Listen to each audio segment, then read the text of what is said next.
Hello, this is Tim with ShootEditLove.com.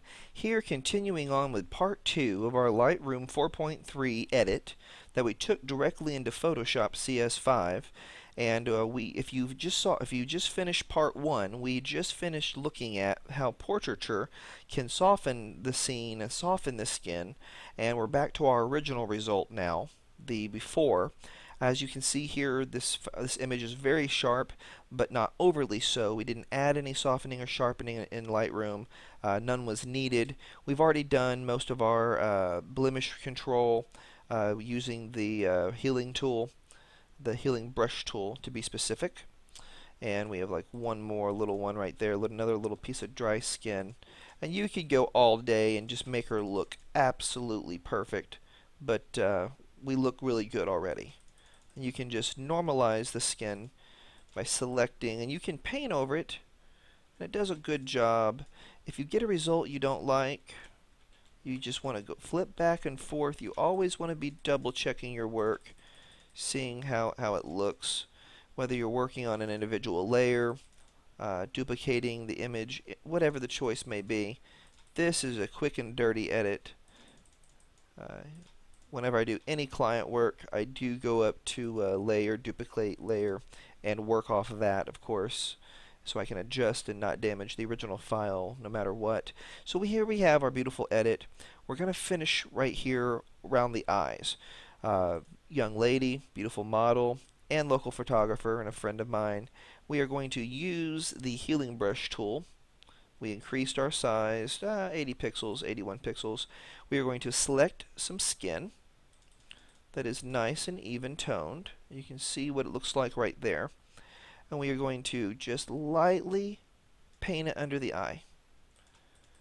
And it takes it and it interprets it and it replaces, and it just makes the bags go away and just adds a nice youthful look. And you don't want to erase the entire area or it would not look natural. And there we have a natural result. So here we go. Here's our before, and there's our after. So let's look at it close up again. Very soft, very natural. And now let's grab our dodge tool. Again, dodge and burn can be used on the same tool by hitting the shift key. Whatever tool set you're on, it does the opposite when you hit the shift button. The sponge tool is another control where you can control and basically paint in saturation or desaturation. Very powerful and fun as well if you want to boost a color, a specific color. So here we have our dodge tool. Again, if we dodge on midtones or highlights, that lifts the lightness. So there is a retouched eye. It's a little bit too much. So we're going to go back, and you see the before and after. It looks really good, but we want to stay really natural and just add a little bit.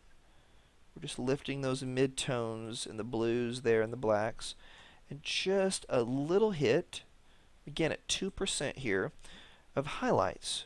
And let's take a look at the before and after there. Watch your eyes. So here's our mid-tone adjustment. The eyes look really good. Mid-tone, mid-tones. And then highlights. We look really natural. We have a little bit of pop. This would be a great senior edit, great engagement edit, any kind of edit. Just a good, natural, but finished result. And we are pretty much done now. We've already adjusted our scene. We've already taken care of the face, the blemishes.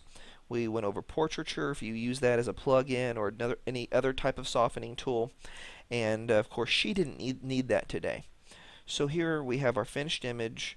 I welcome you to view our part 1, and then we view part 2 as well in succession. And to be sure and subscribe to our channel, submit questions to me, Tim at ShootEditLove.com. Come visit Facebook, facebook.com/ShootEditLove. We welcome you. We welcome any questions, requests for videos, answers, anything that you can think of that involves retouching and editing. I would love to help you out with. Thank you once again for your time. I hope you've enjoyed this retouch video. Have a great day.